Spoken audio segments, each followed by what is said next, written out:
All right, it is 7:30, and so I'm going to start the preliminaries, and people will probably straggle in. That's the way they do, but we're here and we're going.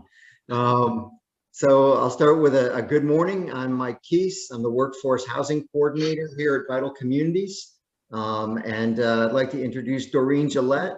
Please wave Doreen. She's our tech host today, and will make things work for us. One of the things that's happening is we're recording, and Doreen is presenting the slides. And to make sure that everyone has access to this, we'll also be putting a link to the slides in the chat so you can follow along on your own. And Doreen, if you wouldn't mind doing that now and periodically as people come in, that'd be fantastic. And so we're going to kick off this morning with a welcome by Sarah Jackson, who is our Executive Director here at Vital Communities. We've been appreciating Sarah's leadership and partnership building since she joined this team in November last year, and it is so great that she can get us started today with this event. So Sarah, I'll hand over to you and off we go. Thanks, Mike, and thanks to all of our partners who are joining us this morning and joining us in tackling the housing crisis in the Upper Valley. Can you hear me okay? Yeah, okay. I'm hearing a little bit of background noise, so apologies if it's coming from me.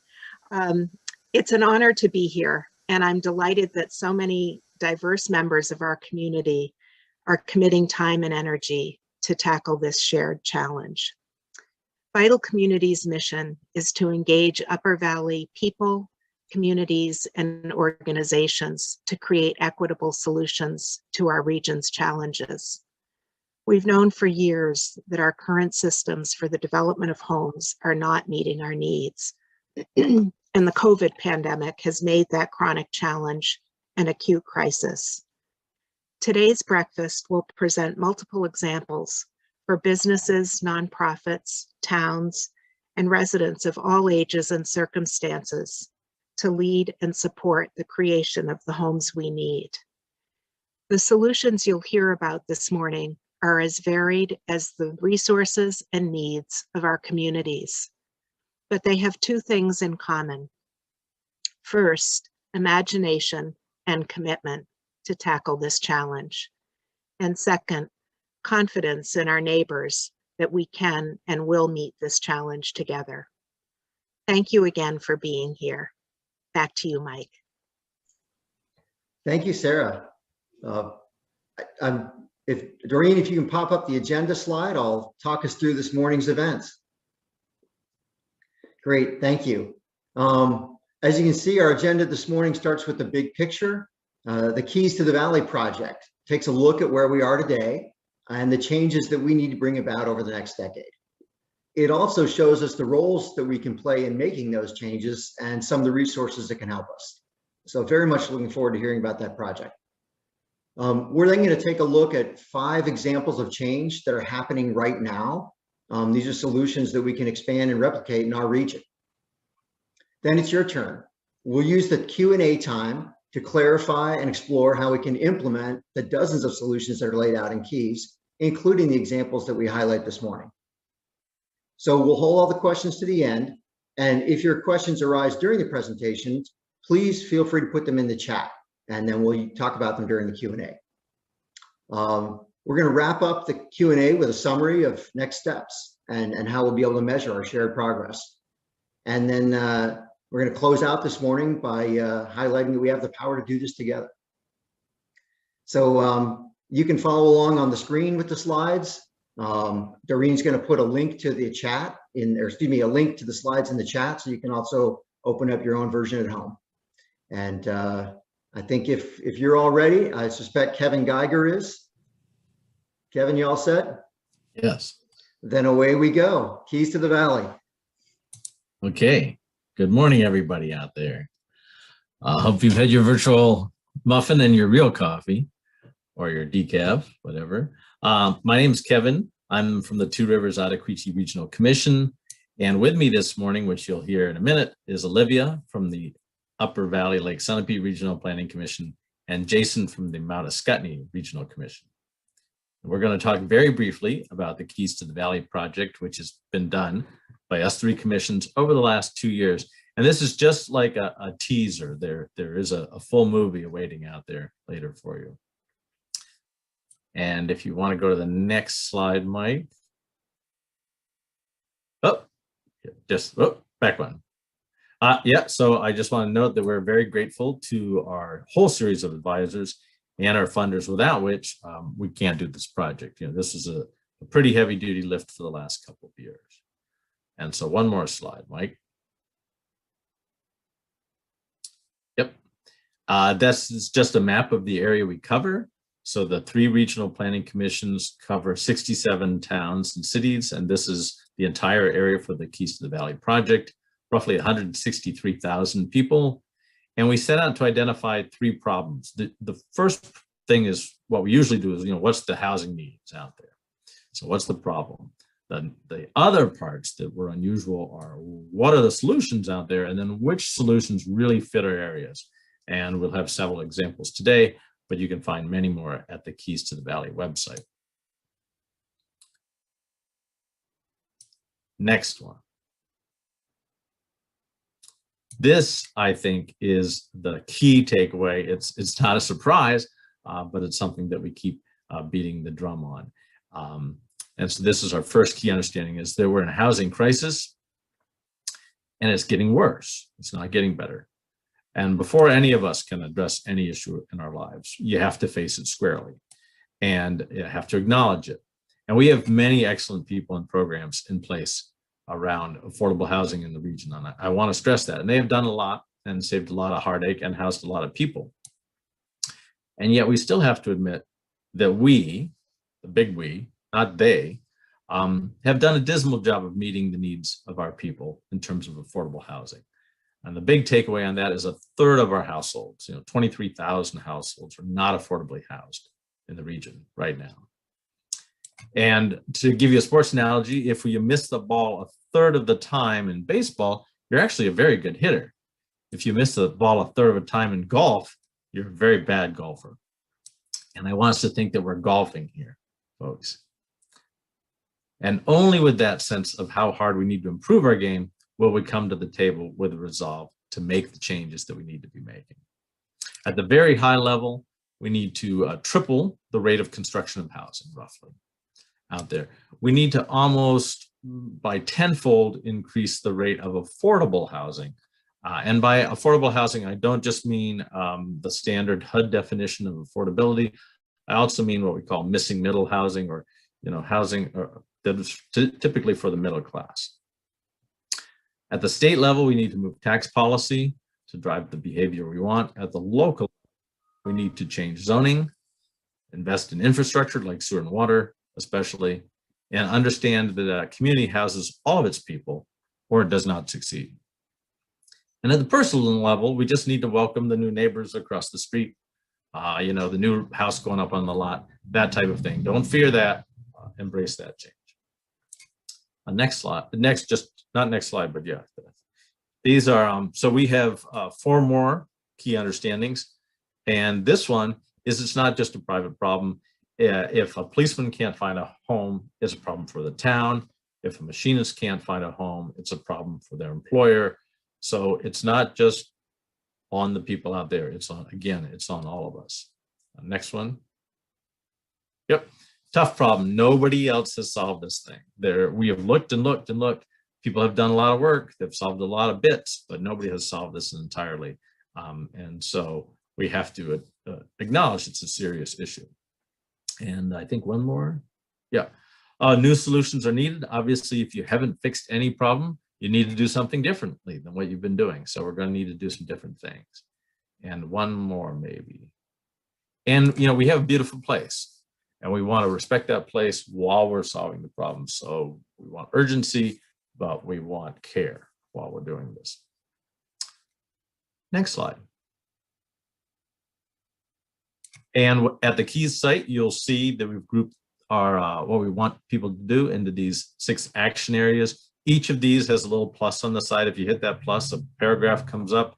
You can then dive deeper and deeper and deeper. There's actually 3 more layers below all of these, but we figured we'd start with the condensed versions, and then people can expand as they need to. And we're going to have, as Mike said, 5 examples of things already being taken at the local level, which are, to me, a little novel, which is neat. But before we get down to those, Olivia is going to talk a little bit about where things might happen and why. And then Jason is going to talk a little bit about how and what it might actually look like. And then back to you, Mike. Thanks, Kevin. Can everyone hear me okay? Making sure it's working. Great. Sounds good. Good morning. So I'm going to spend a few minutes sharing with you a couple of data points that highlight the types of homes our region needs and where they might go. So next, Mike. So this information is the focus of our housing challenge section on the Keys to the Valley website in case you want to find it. And it's likely not news to most of you that our region has a changing population. From 2010 to 2030, we could see an average 100% increase in people above the age of 65. Noted here in the bar graph, you can see with the green on the bottom, and a 15% decrease for age groups under 65 noted in the red. For our homes, this means 2 things. First, we need safe, affordable, and desirable homes for our older residents. And at the same time, we need to provide homes that are appropriate for younger workers. Many older residents want a home they can manage and maintain independence in. And young workers are trending to have no or fewer children, meaning smaller households, while also seeking to be close to desirable amenities that are often found in our village and downtown centers. Thus, for different reasons, both of these age groups are trending to smaller homes with access to more amenities and public infrastructure. This change in population is one of the main drivers for our projections model. With smaller households, more homes are needed for the same number of people. Thus, even though the population projections for 2030 show a population change of 10,000, this projection model also shows a projected 10,000 homes needed, which increases in almost every one of our 67 communities. Although not a crystal ball, this model does give us a sky level picture on likely needed growth in homes just to keep pace. In the last decade, we added approximately 4,000 new homes, as a reference point. This keeping pace does not take into account the current shortage of homes on the market, especially those that are affordable, as Kevin just discussed. Both the housing shortage and lack of affordable housing have been made worse during the COVID-19 pandemic. According to the Vermont Affordable Rental Housing Development Cost Factors report, the average cost to develop affordable housing was about $228,000 per unit. It would be a lot more now. At that level, it would cost about $2.3 billion to create 10,000 new homes. If we want to be better prepared for the next shock, we need to rely on another more incremental, more adaptive, and ultimately more resilient ways to create new homes. And next, please.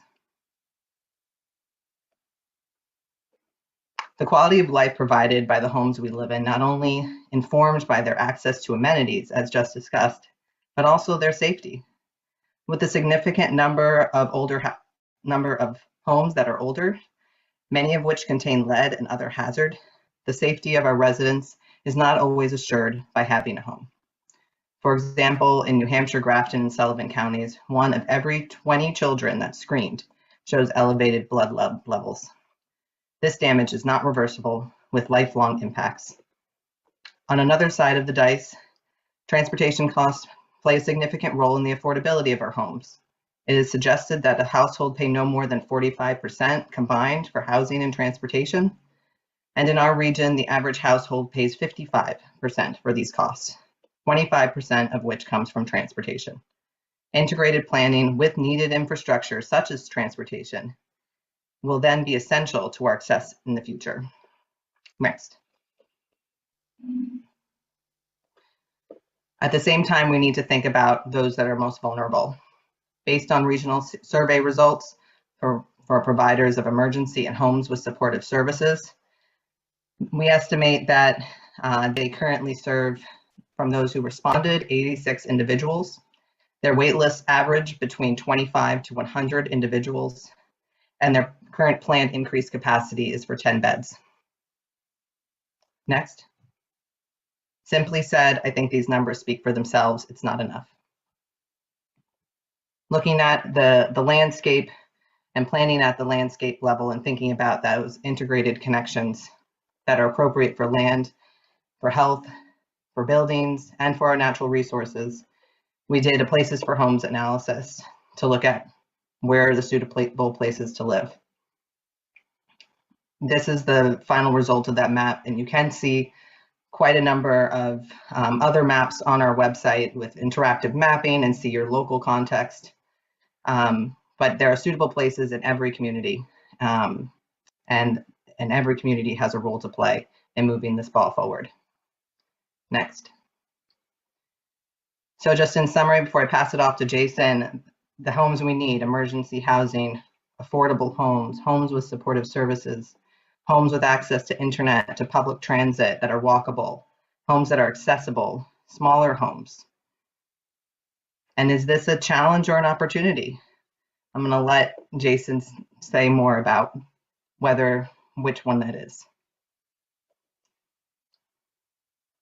Off to you, Jason. Well, good morning, everybody. Thanks for having me. Next slide, please. Oh, there we go. We need, frankly, a lot more homes that look like this in the region. We need them in prices that folks can afford, and given the sort of the prevailing wage rates in the area.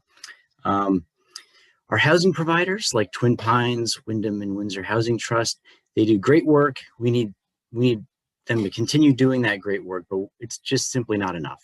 So we need to do more than that. And I think, the developers are doing their thing, which is great, but again, not enough. So I think in some cases, us homeowners have to become developers too. And we need to create more housing like these photos, smaller homes, single level that might allow better aging in place, for example, micro unit apartments, tiny houses, maybe tiny house communities. We need more accessory dwelling units. We have an awful lot of older homes that are quite large with maybe one, maybe two folks living in it. Those could become a home share situation, or they could be converted into 2 or 3 units. We need a lot more of that, and we need a lot of what I call incremental, smaller scale infill. And next slide, please. That'll explain what I mean there a little bit. So as part of the KEYS project, we looked at what I'm calling infill. We looked at 3 areas in particular, Wilder being one of them here that we're looking at. And the common thing I hear from towns is, well, there's the village center's full, there's no room for more housing, and we wanted to show that that's not true. So here you're seeing a picture of Wilder that's showing some infill development. There's the highlighted buildings there. There's a combination of different things going on here, but what we wanted to do as an exercise, a completely theoretical exercise, is show that you could fairly easily create 27 new units in this scenario. And it doesn't really affect the character of the area. And anyway, so one of the things we're trying to do here is just help people visualize what change might look like. It doesn't look scary. And we're also trying to prioritize focusing that development in areas that are served by infrastructure, maybe where you can walk down to the store, get the bus, go to work, that sort of thing. And so, next slide, please. As you've heard, the status quo isn't working. So we need to continue doing the things that we are doing well. We have to look at other ways of doing it. And so we looked at a number of different models. You're going to hear from some of them here very, very soon. But in the KEYS project, there's a whole lot more information in there. We wanted to throw out some models or some examples from other places that, and sometimes not away, sometimes they're local examples. Things that we might want to look at and either expand or and try to see if it'll fit for our region. A couple of examples here, or actually the one example here, Minnesota Equity Fund, or something similar, some sort of a regional public-private fund that could help to basically generate money and invest in housing for the area. And you'll hear a little bit more about thinking about that here in our neck of the woods. But in this case, in Minnesota, this fund has helped out rehabilitating and creating homes for many folks. And then you're going to hear about in just a few minutes about some other examples that we're thinking about in the area. In particular, in my mind anyway, one of the things that's very interesting to me is like the Montpelier accessory dwelling unit pilot project, for example. And so that and a few others, you will hear from some other folks on that soon. Next slide, please. So it's a daunting problem, and but I think one of the things we want to try to highlight is that there are relatively easy things that we can do about it. And so one of those is regulatory reform. We know that getting your permits sometimes can be an issue, and there's definitely some easy things that we can all do, or our communities can work towards to help address it, or at least prevent problems that aren't necessary. And so we're looking at a number of things, such as density standards, dimensional standards, parking, and some other sort of easier fixes. And so the Keys project has a lot of information there. And we also do point to some other studies out there in the area that also help with that. Next slide, please. There we go. So one simple example, and there's more in there, but is basically a lot of zoning doesn't, the standards don't reflect what's on the ground today. You couldn't build the village of Chester, for example, given if you're starting from scratch based on their existing regulations. So what we're really suggesting as one simple fix is just making sure that your the density standards meet what's on the ground today. And by allowing that, you're basically allowing, generally speaking, for more density. And if smaller, all things being equal, if smaller is cheaper, you'll be able to create hopefully more affordable units, hopefully, as a result of that. Next slide, please. And here's an example. If your community looks something like that in that picture, then maybe your standards should look something like that right next to it. And so again, just trying to fit the standards to what's on the ground today will help to some extent. And next slide, please. So that's really all we wanted to share with you, hitting highlights, but more importantly, we think it's important to hear from some of the some examples out there. And so Mike, I guess back to you to get that started. Thank you. Well, thank you, Kevin and Jason and Olivia. The Keys is getting a lot of attention across Vermont and across New Hampshire because so many people are ready to act, and they're looking for where they can make a difference. They're wondering how they can get engaged, and so I think we're pretty fortunate to have a plan that shows all these different ways that different stakeholders can act, that we can become people who are creating homes. That is not someone else's problem to solve, but it's ours, and that we have the power to do it and ways to do it. So thank you for that great work. So as you mentioned, let's take a look at some of the living examples of some of the strategies that you just described. And as we're going along, we'll be putting links in the chat to highlight where each of these particular examples fits within the overall Keys plan. And so our first example is going to be a group that's taking action right now called the Corporate Council. And the Corporate Council is comprised of the major employers in our area. And this group came together because they're committed to the long-term vitality of our communities. Clay Adams chairs that Corporate Council, and he's going to tell us about an emerging effort to support home affordability. So I'll pass it over to you, Clay. Thanks, Mike. And thank you, Jason, Olivia, and Kevin. Your work really frames the problem and suggests solutions. It is really striking to me that we're going to need 10,000 more homes by 2030, 2.5 times what we've done in the past decade. And I guess that's why we're all here. As Mike said, the Corporate Council is a group of 24 businesses and nonprofits based in the Upper Valley. Our membership includes most of the large organizations and collectively a very high percentage of the Upper Valley employment base. 3 years ago, we made a commitment to address the shortfall of affordable workforce housing in our region. This has included providing financial resources, speaking at planning board and city council meetings, and overall bringing greater visibility to this increasingly acute problem.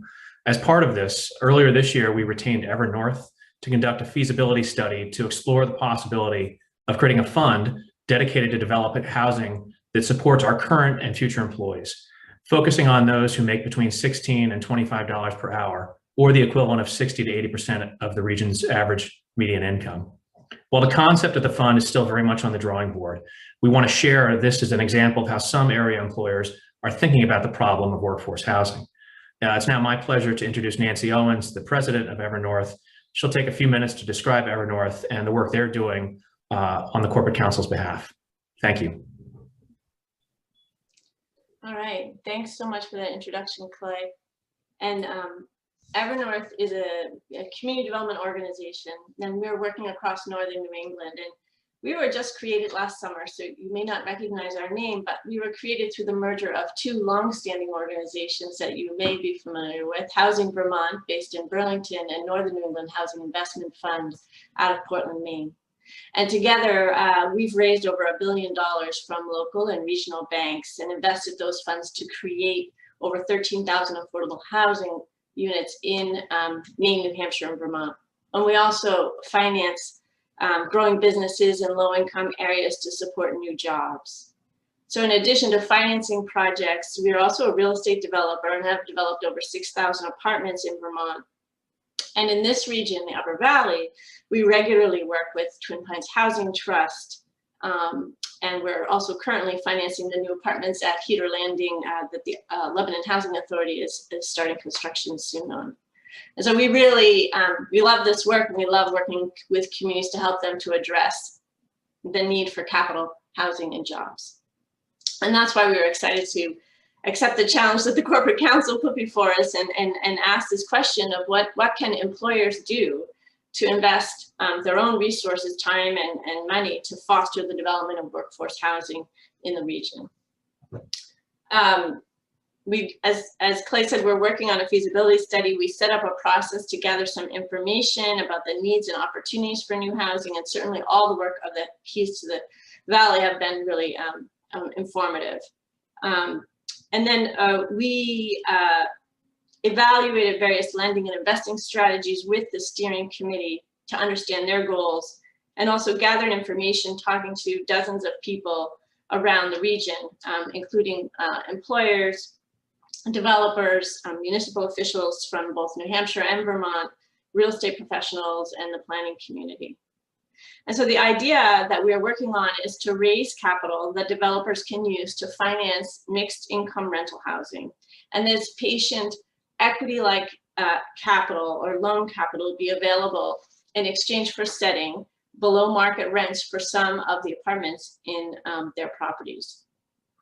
And we've spent a lot of time sort of doing financial models about the loan fund, looking at various structures, talking with potential investors about their needs and what they're looking for, and looking at sample development pro formas to understand how that would all come together. We've drawn a few conclusions that we can share with you, and we're, as we said, still in the process. But as Clay said, we're really, just to be clear, we're focused on rental housing and on really housing with a priority for people earning between $16 and $25 an hour. We're looking, again, at a geographic solution. So we're looking at financing developments throughout the Upper Valley region. And there was some talk about location and how that matters.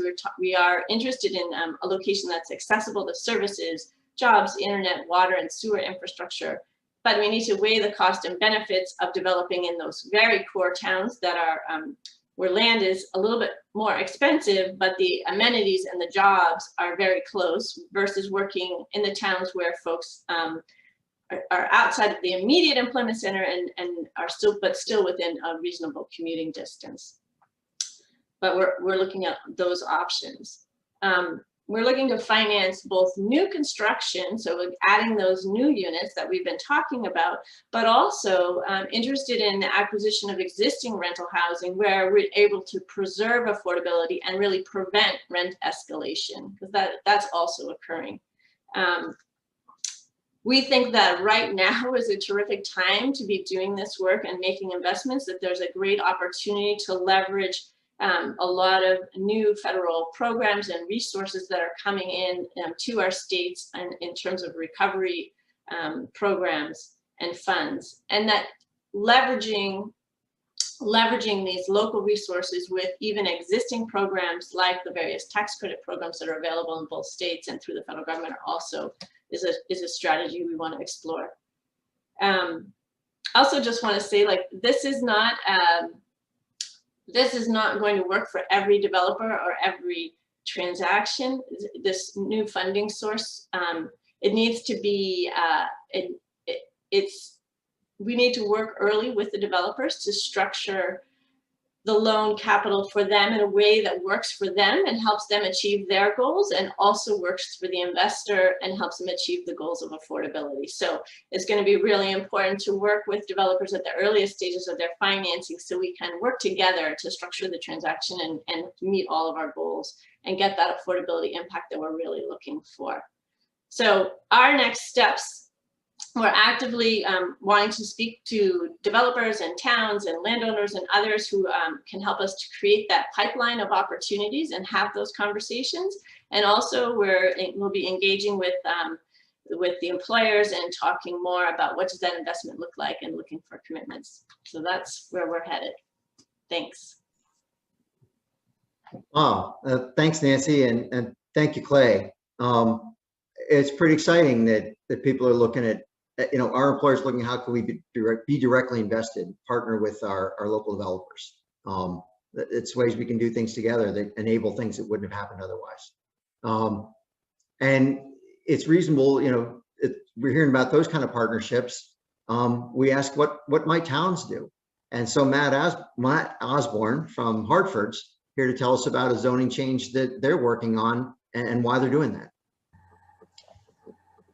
Thank you, Mike. Good morning. I'm Matt Osborne. I'm a town planner for the town of Hartford. I've worked for Hartford for 24 years. I'd like to tell you a little bit about a recent zoning change that we've made in Hartford. Back in 2018 and 19, we were working on the update of the town plan. We held a series of community forums, and we heard a reoccurring theme from the public that we should look at creating more opportunities for mixed use development, which is residential and commercial development in the same building, and to rethink the strict segregation of uses in many of our commercial zoning districts. Following adoption of the town plan, we received inquiries from several property owners looking to create residential and mixed use development in 2 areas of Hartford. These areas did not permit residential or mixed use development. Those areas were a sizable commercial zoning district on Route 4 in Quechee, and a much smaller area at the intersection of Route 4 and 5 in White River Junction. Starting with Quechee, the slide we have here is a land use map of Quechee and the Highway Commercial Zoning District, which consists of 54 acres and was, again, a straight commercial zoning district that did not allow mixed use or residential development. It's located at the junction of Route 4 in Waterman Hill and Quechee Heartland Road. It's just up the hill from the Quechee Covered Bridge in the heart of Quechee Village. The district also included West Gilson Avenue, home of the Mid-Vermont Christian School, and several vacant parcels. The proposal included creating a new zoning district, the Quechee Commercial Residential District. The proposed district would make single unit and 2 unit dwellings permitted uses, and multi-unit dwellings and mixed use development conditional uses. Since there is town water and town sewer in the area, densities would be up to 12.4 units per acre. With the zoning change, there would be increased opportunities for housing and mixed-use development near the heart of Quechee Village. And going to the next slide, on the east side of Route 5 by the intersection with Route 4, there's 5 parcels that combined make up just 2¼ acres. The area was zoned industrial commercial. It did not allow residential or mixed-use development. And we proposed creating a new zoning district called the Highway Commercial Residential. It would make single unit, 2-unit permitted use, and multi-unit and mixed use. I'm sorry, multi-unit dwellings and mixed use development would be a conditional use. Again, we have town water and town sewer available, and we would allow densities up to 12.5 units per acre.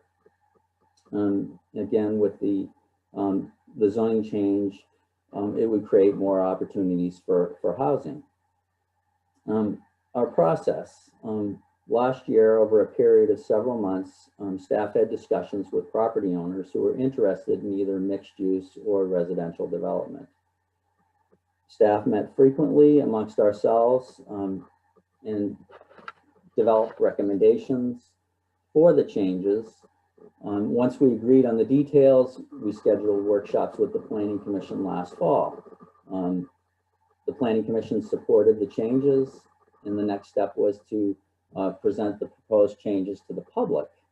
In January and February, we held 3 community meetings, which resulted in support for the changes. So we next moved forward to the adoption process and scheduled public hearings with the Planning Commission and Select Board. Having public support and lacking opposition, the Planning Commission and Select Board voted unanimously to approve the zoning amendments.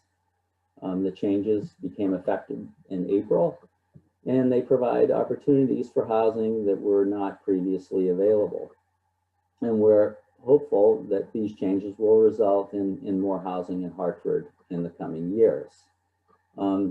Lessons that we learned from this, there's no such thing as perfect zoning. As planners, we need to constantly work to adapt zoning to the changing needs in our communities. We have a serious housing crisis, and we need solutions. Fine-tuning zoning is one option, but community support is really key. Next steps for us in Hartford, we're currently working on the update of our housing chapter of our town plan. We're going to be working with the Two Rivers Ottaquechee Regional Commission. We're excited about working to improve housing opportunities in Hartford. At the same time, we'll also be looking at other commercial zoning districts to consider opportunities to create more mixed use and residential development. Thank you. Thanks, Matt. That is great to hear that you've got this public support and you've got people who want to create the homes and businesses that they can walk to and get around in their village, or get around in a village. It's pretty impressive, and commend you all for taking the lead and moving on that. It's one of the dozens of ways that are included in the keys package for how towns can be involved in making it easier for the creation of homes. And we can also talk about earlier, what can residents do? What can organizations do to welcome newcomers and to help people remain in the communities they love? It's not all about building new stuff. And Deanna Jones from the Thompson Senior Center is here to tell us about an approach that can use resources we already have. Hi, everyone. My name is Deanna Jones. I'm the Executive Director for the Thompson Senior Center in Woodstock, Vermont.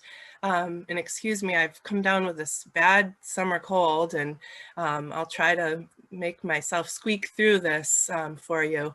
I also have with me Shari Borzakowski, who is our resource coordinator at the Thompson and very well versed in the Thompson Home Share program as well. If I start a coughing fit, she'll be on. So just a little bit of background about the Thompson Senior Center and who we are. We're a multi-purpose senior center located in Woodstock, Vermont. We serve about 1,500 older adults annually with programs, wellness activities, transportation, home delivered meals, and a wide variety of resources to age well at home and in your community. 4 years ago, we implemented our Aging at Home program as a part of our strategic plan in response to the need and desire of our community to have one number to call for any type of aging at home support. We offer vetted referrals for any type of need, from caregivers and housekeepers to legal services and home modifications. And as I mentioned, Shari is with us, and she's our resource coordinator for that type of service. One need we've seen repeatedly over the years is the desire for folks to remain in their homes and community, but also being overwhelmed by the basic tasks of staying in their home. Things like lawn mowing or snow shoveling, but even sometimes just the worry of being alone at night.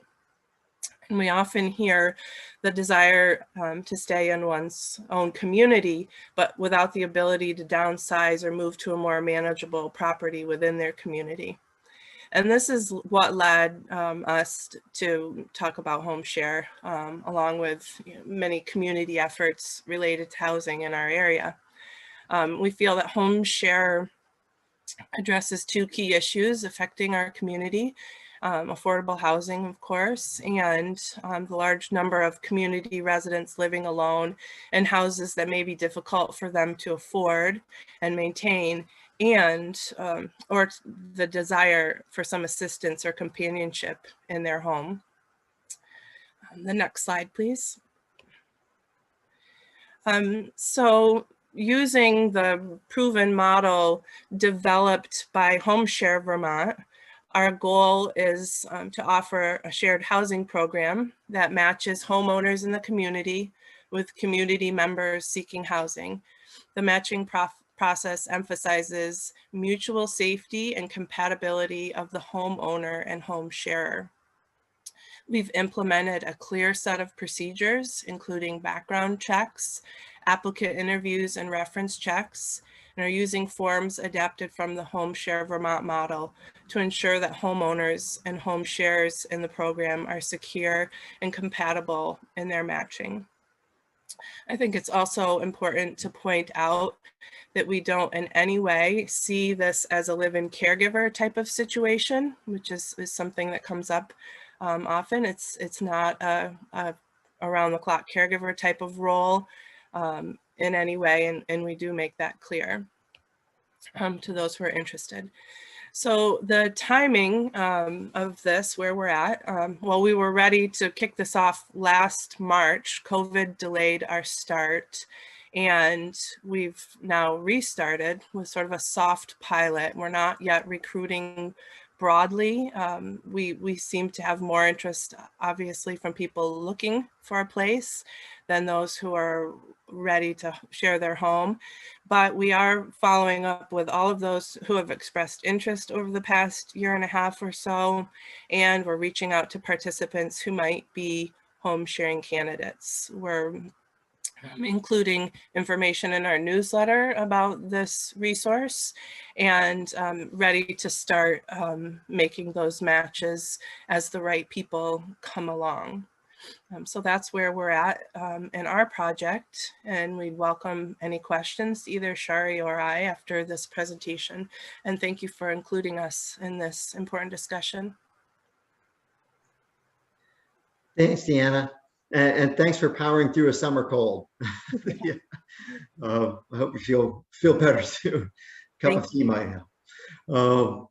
It's really good to hear that you're getting this effort going. And clearly the need is out there. or the demand is out there. You know, people want to, they want to be able to meet their own needs, and they want to benefit the community by their continued presence and by creating space for a new neighbor. And it's pretty exciting that Thompson's enabling that to happen. Are there other ways that we can support the use of existing structures to create more affordable places to live? There are, and Paul Mortarano from Wyndham Windsor Housing Trust has helped some of that happen in the end of last year. So Paul's here today to tell us about a rehabilitation program they did that turned some dilapidated places into nice places to live at affordable rents. Hi, I'm Paul Moderano. I'm the Multifamily Rental Improvement Program Coordinator at the Wyndham and Windsor Housing Trust. And basically, yeah, this program took some, I don't see any slides up or on my screen, so. Oh yeah, so basically the rehousing recovery program was called.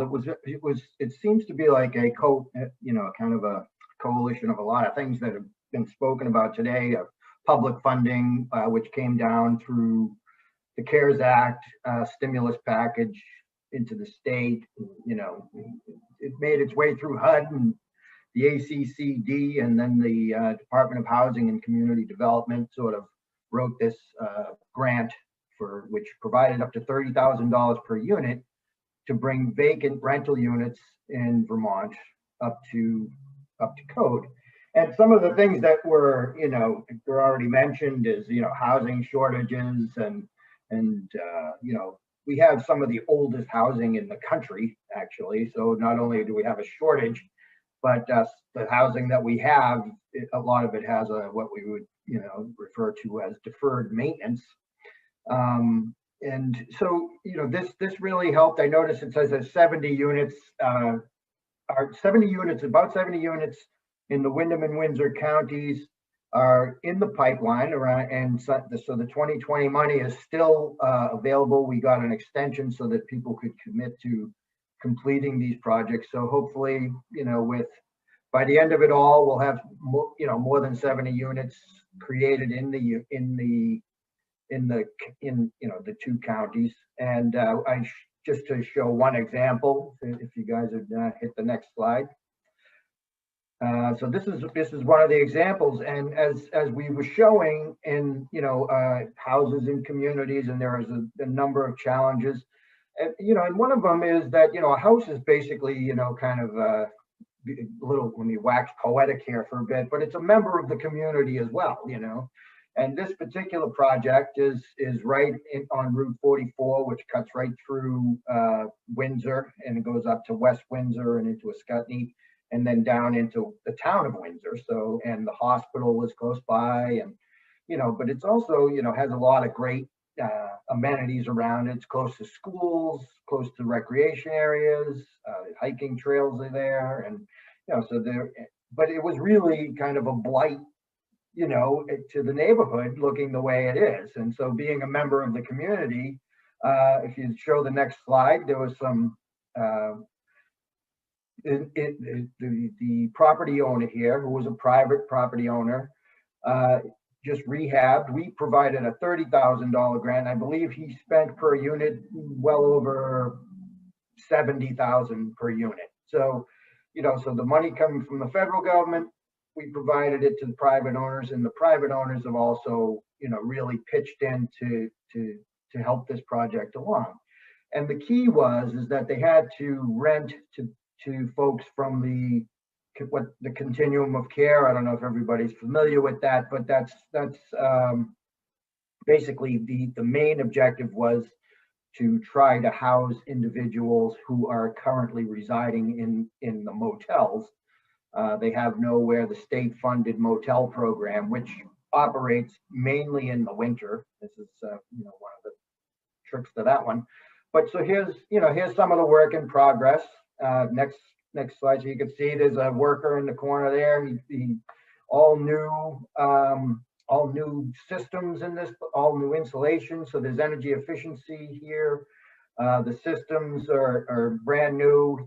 The owners are paying for heat, electric, and hot water according to like the HUD gross rent they need to pay for heat, hot water, and electric. And in some cases they can either pay or reduce the rent. And but here we have all new systems. So whoever pays for the heat in this house is going to have a a bit of a break just for the energy efficiency and things like that, which is also sort of a goal in Vermont. And so here it is. Can I get to the next slide, please? That's some of the stuff. And so here's a completed, and this is the brand new apartment that some examples of it that we see. And I know personally about some of these units. There were people that to plug the continuum of care here. There are people that have had struggling. I've been in the community working in different aspects of housing and homelessness, and so I know that there are people that were in the community having trouble finding housing. And in fact, one of the people that showed up on a lease, I can't mention where or when or who, but one of the people that did show up on a lease somewhere was actually a person that I personally knew who could not get into housing for one reason or another. And a private landlord was said, hey, I got to do this, I'm taking a chance, and he was able to take a chance on this person, and who now has a home, and and a nice one at that. So it's so these are some of the things that we have. And so some of what what I've seen, I think that this rehousing program is just a great example of public and private teamwork. And some of the other challenges we heard today are like transportation and things like that. I think we can also agree that everything is needed. We need a real holistic approach to solve this challenge. So that's about it. Well, thanks, Paul. It's great to hear that you got landlords who are, I think, still have some in the pipeline from the 2020 money, and I think you told me that there's a line of people who would love to do more, or to also turn other empty places into livable spaces if there's more funds available. So I know that went into our budget in Vermont, and hopefully the legislation to enable that to happen is going to work out pretty soon too. I looked at the legislators to call on work on that. And I'd go a little further. It's great when you can have the sort of public funding with somebody who's got the time and the skills and to do something. But some people might need a little more help, and with things like the design work and getting permits and financing, and how do you manage a contractor and manage the project. And then even once you've got the place made, how do you find a tenant? How do you do the lease up arrangements, and how do you do the property management in an ongoing way? And so for those of us like me who don't have all those skills, Vermont State Housing Agency is trying out a pilot that might help us out. And Tyler Moss is here to tell us about an ADU pilot. So all yours, Tyler. Hello, everyone. Thank you for having me here today. It is Vermont State Housing Authority, just for the record. But I wonder you might take to go. Hello? I'll wait for that background noise to. Okay, yes. So I've also come down with something called for the past year. It's called emergency rental assistance. So forgive me if I explode at any moment. But I'm here today not to talk about rental assistance, which is very exciting. I'm here to talk about accessory dwelling units and the Montpelier ADU program. The program started in August of 2019, and by March of 2020, we had one project completed and occupied, 2 projects under construction, and 3 in the permitting phase. Around the middle of March, things changed drastically, and homeowners became more reticent about sharing their home and property. Contractors became impossible to find, and as we know, the world changed. So we have, it's slowed down a lot over the past year, so it's not a good example year of the type of growth that an ADU program with dedicated personnel and funds can help to create accessory dwelling units in communities, but we are back on track. And the reason I have a slide up here mostly showing the money is because some people think of the ADUs, they see a television show where someone built an ADU in their backyard out of pallets for $5,000, and they're like, great, I want one of those. And that's not reality, right? We all know that construction projects take twice as long and cost twice as much as you think, no matter if you're building a freestanding ADU or if you're renovating your bathroom. So that's a lot of the reality check we initially set out and had, when we started advertising about the program, we had, 50 people called in the first 2 weeks. We were blown away. And as we went and started meeting with these people, it got down to those 5 or so that we were, in the very beginning. So it is almost a 10-to-1 ratio of people who really want to do this and people who can do this. So it's important to know that ADUs do cost a substantial amount of money. Construction is expensive, and unfortunately, it's only getting worse. We knew this going into it, and so we knew that we'd need a significant amount of money to get this pilot up and running. And we decided to go with the most restrictive funding possible because I love a challenge, and we accessed the Community Development Block Grant Program, which gracefully, I hope nobody's on here. Josh is gonna wring my neck. But anyway, it was the best way to find a big chunk of money. However, as we know, that comes with a lot of restrictions. That program, that the Community Development Block Grant did provide up to $20,000 grants to homeowners upon completion of the project. And that was based on a reimbursement of 50% of the cost. So if they had only spent $20,000 on the unit, they would only be eligible for a $10,000 reimbursement grant. However, if they spent $40,000, they'd get up to 20 and on up. They'd still be stuck at the $20,000. But that is a significant incentive for homeowners. And we find that there's a certain psychology of an incentive that really brings people to the table to say, oh, right, there's money available. I've been thinking about doing this project for a long time. So it's really important for communities who are thinking about creating ADU projects to have some incentives on the table other than just saying, we've made zoning easier. That's one thing, and that's great. And Vermont has done a really good job of making some statewide changes, and a lot of local municipalities have made even bigger changes. They have to. It's either the state level or more. But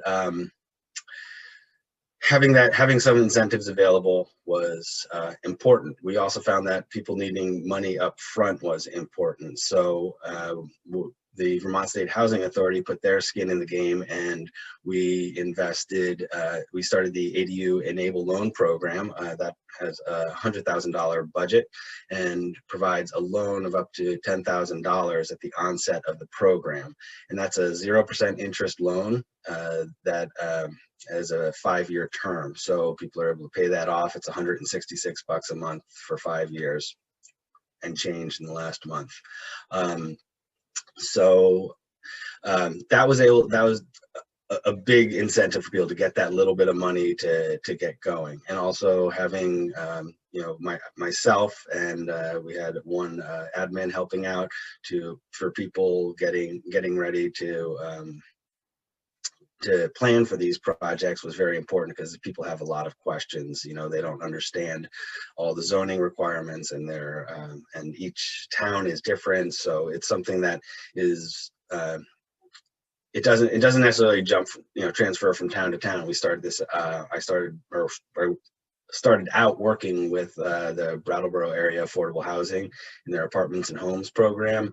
And Brattleboro had been doing this for a while when I started, so they were really just accepting of ADUs and pushing them through as quickly as possible, waiving everything they could just to get these things built, because they knew how well they worked in our community down there. And so we had, by the time I left, I think they created about 54 units down there over the course of whatever it was, 15 years or something. So that's where we started out, moved it up to Montpelier. The city of Montpelier also threw in a grant of $50,000, and that was more of a flexible fund because it came out of the city, their housing trust fund, so they were able to fund part of what the community, the CDBG money did not, which was freestanding units as well as additions, because our program only allowed for internal conversions, ADUs. So I mean, to be funded with the grant from the Department of Housing. So that was important to have that, because a lot of people did want to do the freestanding, see those pictures in Dwell magazine or whatever, and they're like, oh, that's what I want in my backyard. They don't realize that ADU costs $300,000. But that's what people like. They go for that. So that was some flexible funding from the city of Montpelier, and they've been great at helping to push these things through to get these programs, these projects started. I guess we can move to the next slide.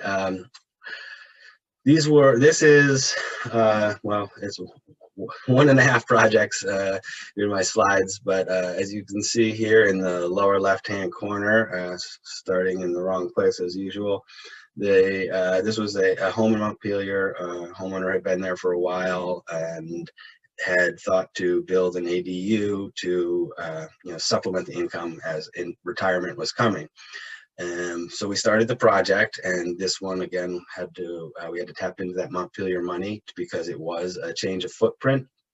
And you can see the way it bumped out from the side of the house right there. They actually took the bay window that was on the side of the house and put it on the front of the ADU. And the upper left-hand corner is the interior of that unit. There's a bedroom off of that, and on the left-hand side, and then also a bathroom there. And in the basement, they've actually created sort of this an office workspace. When COVID hit, everything changed, and this woman who thought that she was going to be renting this out for supplemental income actually ended up moving into the ADU, so that her daughter, who had lost her housing, her daughter and family, to a couple of children, needed a place to go. They also suddenly were not able to afford their rent and didn't know what to do, were losing their housing. So they moved into the main house, and and mom moved into the ADU. And I think that's just a great example of how ADUs are flexible, how they could go from being a rental unit to being something that you lived in. And here I will just freak everybody out here by saying, and also potentially a short-term rental. Also up in the upper right-hand corner, you can see that was a brand new project. That was just one that's a little more of that modern flair that people see. That was a conversion over a garage. Didn't have a great chance to fit a before and after into that. But on the next slide, you can see these are some of our active projects that we have now, and it shows some of the variations on ADUs. Like the one on the upper left is a freestanding. That was an old garage detached dwelling from the house already there, sort of had everything in place, had electricity, did not have plumbing, but now the upper part and part of the lower area will be turned into a living area. And then on the upper right, there was a basement, which has been turned into a nice walkout basement. So it was existing space. And in the lower right, you see that that yellow house on the left-hand side there, that was actually sort of almost an in-law type area. It had a bedroom, a little sitting room, and a bathroom. And so that was something that was very ready to become an ADU by sectioning it off from the house. The way our project worked, because of the CDBG money, was that we had to also be under the 80% AMI. We had two ways of determining eligibility. One was that the owner could be eligible at the onset of the program, and then we'd meet our beneficiary in that way. If the owner was above the 80% of AMI, then they would need to rent to someone who was below 80%. That eligibility was determined at, I don't know if that's me. I think Doreen's going to help us out by muting Alicia if she can. Okay. It's not allowing me to mute, so hopefully we're okay. So anyway, the eligibility was for the renter is also determined at the onset. So that was one thing that we wanted to get in there, so that if the person did go above 80% AMI, right, they didn't lose their housing. So we'd lastly encourage people to get more income from their employment as they stay in one place. If it did turn over, then we would do an eligibility determination at that time as well. One of the things that we did, and literally on March 16th of 2020, I was set to meet with the head of the architectural drafting program at Vermont Tech and his class at the unit in the upper left hand, that freestanding garage structure, because we had worked on a partnership with Vermont Tech to have their students do free design for the class. What they would do is come in, do an initial visit, come and then speak with the homeowner about their ideas, come back with a plan, talk to the homeowner, here's what we're thinking. The homeowner would make some changes. They would go back and do a final, and then do a presentation in the classroom, actually in front of the homeowner. So the homeowner would end up getting free design drawings and specs, as well as the chance to work with all these students, and the students would get real world experience working within the constraints of a budget and a real project. And the community would get a home, and there'd be a renter. And so there was just so many wins across the board. I got an email at 6:30 in the morning on March 16th saying, I don't think we can make it today. So that has changed. However, we had started that with based on working with the Career Center, which is also, I think, in some towns they call it the Tech Center in high schools. So a lot of these areas have that, and I think it's a resource that people need to consider for free design work. Getting students involved also helps people stay in the community, because these people who are taking architecture courses, right, they all think they're going to be designing libraries and hospitals and museums, and most of them are going to be doing internal conversions of homes, because that's where a lot of the work is. So finding that, getting students interested in it also helps keep people in Vermont, which is something that will contribute to our state. And but then again, more people staying means more housing needed. So I know we'll probably have a lot of questions. This is a very brief overview of the ADU program, and I'm happy to answer questions at any point. Thanks, Tyler. I think the creative partnership that you just described with students, and working with homeowners, treating each case as an individual, what do they need? How are they going to meet the requirements? That's the sort of creativity that can make something like this work. And as we transition to questions, I'd I noticed there was one in the chat about this saying, well, what's the similar program in New Hampshire? And I kind of put that back, is the thought, I guess I'd throw out, that maybe we don't need to wait for a state program.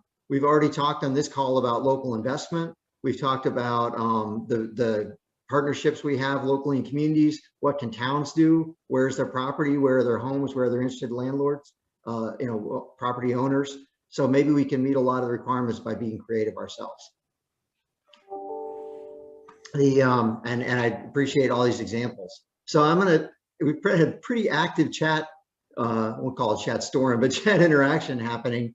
And so this is our time to bring some of those questions up. Some will be answered by presenters, we've got the slide up with everybody's contact information. We'll be sending out these slides later again, so that'll be available to everyone. But I'll look at some of the questions that have come along recently. One was really, I guess, talking about involving community, the role of second homes. And Kevin, you've talked a little bit about this, so maybe you want to start with what are the roles of second homes in our communities? How can we engage people who might be owners of second homes in being part of having a vital community and meeting our housing needs for everybody? So second homes are a traditional part of many of our communities. It's not a bad thing. Like anything else, you have to do things in moderation.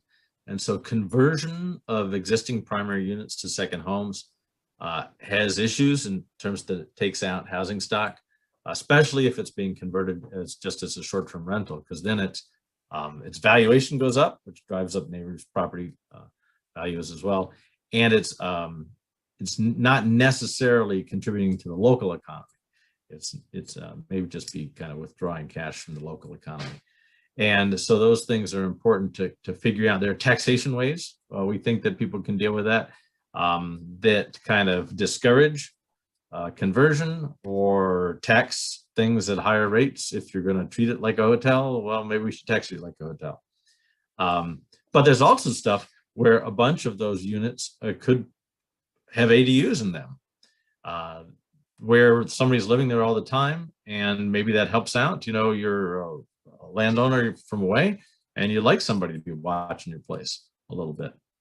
And so there are opportunities there in those second homes to potentially create additional units that are useful for our residents. So I would just like to jump in there for quickly, if possible, because that is something that I've been pushing for, because there are so many second homes in Vermont, and they already are vacation homes, right? So they are being rented out. So we'd be turning them into we'd be creating housing in our community by allowing people to turn them into ADUs, and that's something I've been pushing for a long time. And it's a contentious subject how to work with that, but we know we can't keep the tourists out of Vermont. We need them, and if we can let them build our housing for us, thumbs up in my book.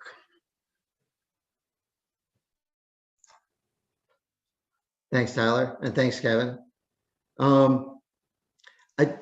I loop back, there's a couple of questions that have come in around the role of regional collaboration. And one of them around, the Planning Commission saying, hey, can we ask each town to set a target for what they might do over the next decade or so? Another question earlier on about the fact that, if we're trying to do this one by one, town by town, we're not likely to make it's not likely to be much different than it has been.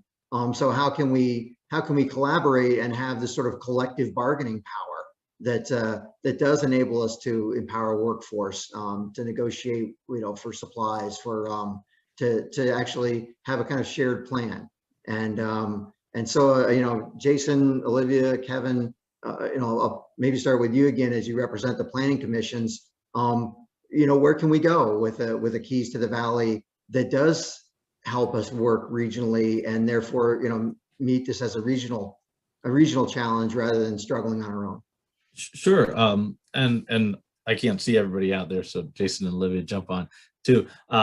The first off, our project, someone has it right now, and we'll be refining it with the new census numbers later.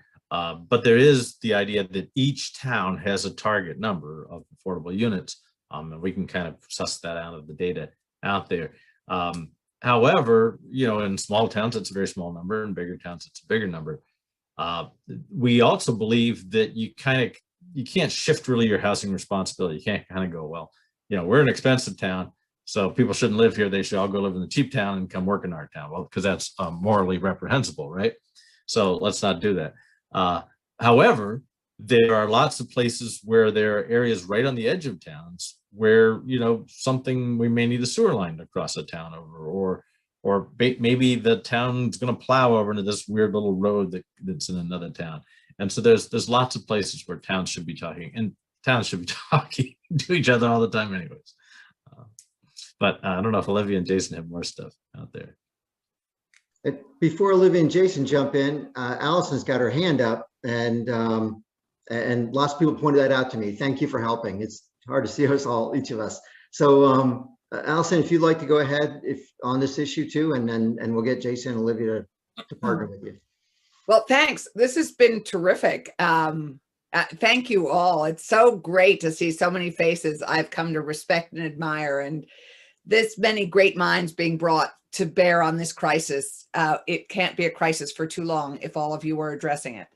So my first question is, and I just have to say, it's the most exciting thing to have $190 million in our budget this year dedicated to housing, a whole range of housing. We have never spent that much money on housing. So money is coming our way, which is really thrilling, as most of you know. But I have two kind of funny, just specific questions. One is to Nancy and Clay, and maybe I was distracted when Oliver brought me more breakfast, but is there a goal for the Evernorth and Corporate Council? Is there a goal for that financing fund? That's question one. And question two is a kind of slightly awkward one, but as you know, I live in Woodstock, and our tipping point is getting very scary about the number of seasonal residents. And, we have a notion of a healthy amount of families should pay for housing, 30%. Nobody should pay more than 30% for housing. So what's a healthy tipping point for a town in terms of number of seasonal residents for a town?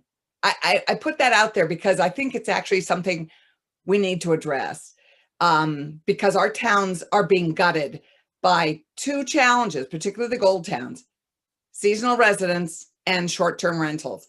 And it's a real challenge, and they're great benefits, as we all know, but they're also huge challenges to our human infrastructure in a town. So those are my two questions. Thanks, Allison.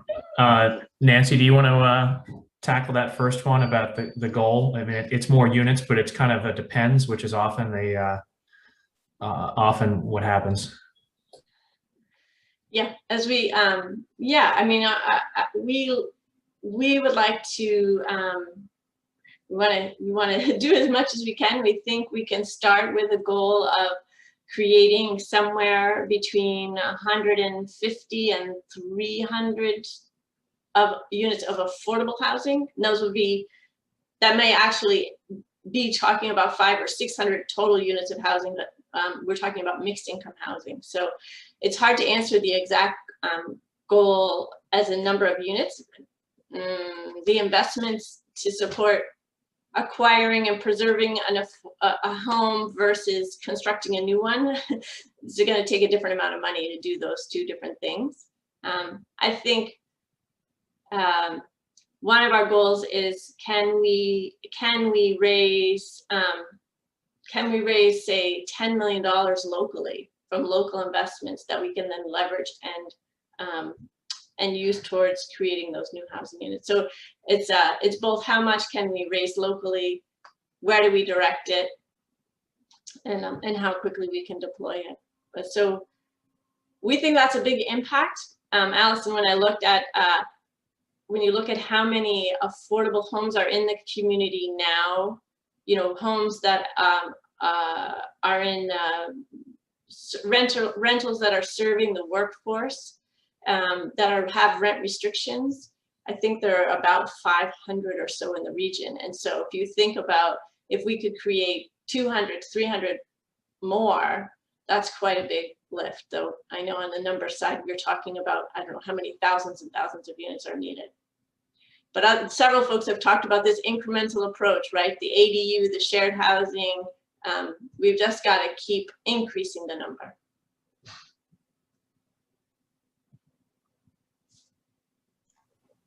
Thanks, Nancy.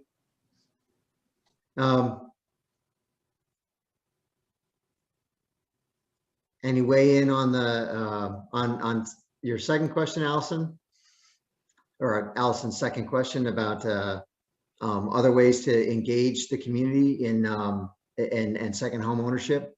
I think Kevin, go ahead. I think I've talked with Allison about this a little before, but it's going to come down probably to a state legislative stuff, probably around taxation. Because all else being equal, if you can make a ton of money doing that, people are going to make a ton of money doing that. We shouldn't be surprised. So you have to stop them from making a ton of money doing that, or put caps on there or other things. And again, it's not a bad thing. It's a thing that maybe a lot of residents can use to help themselves stay in town. But it's something that needs care and moderation. Thanks. There's another question here about a couple of questions around, I'll call it grassroots engagement, and mobilizing our citizen planning boards. Most of the towns, where the people are planners are volunteers, busy people, and some are on this call, many are not. And we also have a lot of people in our town who are small trades. How do we, are there structures within Keys to the Valley or in Tyler within your ADU model or in our home share? How do we tap into the resource and then also provide the education and support to people? We've talked about zoning change. How do you get that popularity for, it's not, if you got a citizen zoning board, who's got a little bit of time to look at an issue, how do we help them enable things and then engage their neighbors in making a difference? Thoughts on that from their home share or ADU program or Paul, your work? You've done a lot. Actually, I wouldn't. We talked about some government intervention, and I know that in the town I live in, Chester here, and I've seen, since I've been here about 10 years now, I've seen a growth in this type of housing, people second homes and Airbnbs and things like that. So I think it's a tricky situation because you don't want to discourage that. There's about 5 places you can ski around here, so that's really what it is. It's bringing people up to do that. So maybe, with some government intervention, maybe some higher taxes or whatever, but maybe creating some sort of incentive for the people that are buying second homes to turn those single family homes into multi-unit homes, which, converting a old Victorian to a that's only one single family, sometimes it can be a matter of popping up a couple of walls, adding a kitchen and a bathroom, and and you have another unit right there, and then you can create a whole unit that's annual rented and still come up and enjoy your vacation home, And so it's just going to take a lot of different, thinking, and like someone mentioned earlier, there's a lot of minds here that with creative ideas, and I'm loving what I'm hearing today. So someone else speak, in fact. Thank you, Paul. Oh, sorry, go ahead. I see Elizabeth Burlos has her hand up, so we'll give her the last question, but if there's another answer to that, go ahead. Yeah, I was just going to add a little bit to what Paul was saying, and I think a lot of the models really showed how residents can be involved in many different capacities. And I just wanted to mention one tool in the Keys to the Valley toolbox that is a priority for us moving forward, is likely to be, is our local renovation or developer utility that really gets at helping homeowners become developers, whether that's through renovation or adding an ADU, through improvements or connecting to contractors. And that's also a way for our local contractors to get involved and help make these things happen on a smaller scale and kind of crowdsource some of these incremental options that might make it more affordable to do on a larger scale. Because we all know that building one by one is hard, but if we can try to support each other in doing it. So there's a lot of different options, and I'm glad that many of them have been highlighted today, but we hope that that utility, local utility, might be another new option moving forward that we'll look into more.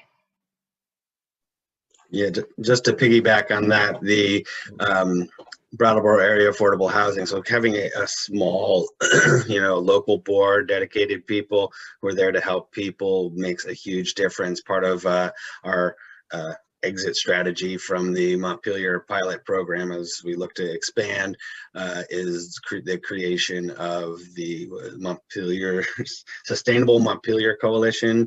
That's not my thing, but I'm working with Barbara Conray there, and she's heading that up, and we're trying to bring the ADUs into that. So creating that group of local people that are dedicated to helping is a really important part of that process, especially with the ADUs. Thanks, Tyler. Mike, I'm sorry, Mike, could I just chime in? I think on the question of sort of the volunteerism and the role of, regional planning and so forth. I mean, I think the key point that I want to throw out there is that Kevin, Olivia, and myself, we exist to help towns out. And, volunteer board members are asked to do increasingly more complex things. And, we're here to help, basically. And the Keys project does have a few things, that we hope are helpful for you. For example, there's like a checklist that you could do, like an audit of your zoning and that sort of thing. And some of that might be helpful, but the bottom line is call us, email us. We're here to help you through it. And I just want to throw that out there because the volunteer board members' jobs are getting harder every day. Thank you, Jason. Representative Burrows, we're running out of time for the questions. So if you wouldn't mind putting it in the chat, I'll try to make sure we get the answer back to you. Thank you. I'd be grateful for that. Doreen, can you pop us up with the last couple of slides? Yeah, so next steps and how do we measure progress? These are great questions. People are obviously motivated here, want to do something, and it's a really, really big challenge that we need many more people than us to solve. So how do we get going? And the key thing is actually to pick a piece that you can work on and to work on it. And maybe you've seen that piece today. Maybe you need to think a little more. Well, pop over to the Keys to the Valley toolbox and see what you see there if you need some more inspiration. And for tracking our progress, over the last decade, we have been counting the homes we've been creating over the last decade. And we've got that count available. You can click the link in the slides when you get it. But we'll be continuing that count to see what we're doing and publishing that through Keys. So I'm going to ask, well, I guess one other thing I need, the next slide, if you bring it up, Doreen, that whatever piece of the puzzle you choose to work on, you are not alone. This slide shows just a few of the organizations that are investing their time and energy and funds because they have faith and confidence in each other and in us that we can do this. So pick your piece and join these leaders and be on the leaderboard. We can do this together. So I'm going to pass it over to Andrew, and he's going to wrap all this great thinking up into one fabulous synopsis. Is that what's going to happen, Andrew? I'm going to try, Mike. Good morning, everyone. Andrew Winter, Executive Director at Twin Pines Housing. It is so great to have 130 people here this morning talking about housing. It's something that I know Mike, the folks at Vital Communities, and I, and a whole lot of people have a lot of passion for. So it's great to see the energy. Partnerships are key. Here's an example. This is a 4-unit project that we just finished. We're moving people into this weekend. 4 units in Wilder on a remediated brownfield site, completed this week. Takes lots of partners: Mascoma Bank, VHFA, Two Rivers, Evernorth, Green Mountain Economic Development. We're all partners in making this happen, along with others of the state of Vermont. Those partnerships are critically important. Don't be afraid to think and reach out for partners. Next slide. And these approaches that you heard about today, it's great to hear them because it's a wonderful example. Clearly, all kinds of housing are needed. I love the housing fund because there's a real need for particularly that sort of missing middle. I had somebody call me up, ask me, what's the wait list up at Guile Hill where we have some moderate income units? 2 years, 22 folks on the wait list, 2-year wait list for some of those moderate income rental units there. Mixed income zoning changes, home shares, rehab units, accessory dwelling units, all these are going to be part of the solution. So grab onto something. Thank you, Mike. Thank you, Vital Communities. Thanks. Good job, everyone. But find a way to be involved. Thank you to our presenters today for your time, your energy, and thank you to everyone who joined us. We'll call it there, Mike. All right. Great to be part of this breakfast. I hope it was satisfying. I'm looking forward to being together in person. It's coming. Hang in there and let's solve this challenge together.